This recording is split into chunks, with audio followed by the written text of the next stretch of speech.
In this video, I am going to show you 3 easy solutions how to fix the issue where nearby people isn't showing on Telegram. With that in mind, let's get right into it. First, open Telegram app.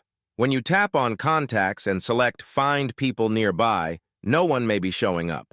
To fix this, your first step is to go into your settings. Head to Settings, scroll down, and find Telegram. You can also use the search bar to locate it quickly.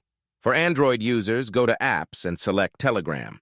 Once you're there, tap on Location and change it to Never. After that, remove the location permission and then grant it again. Make sure that Precise Location is turned on.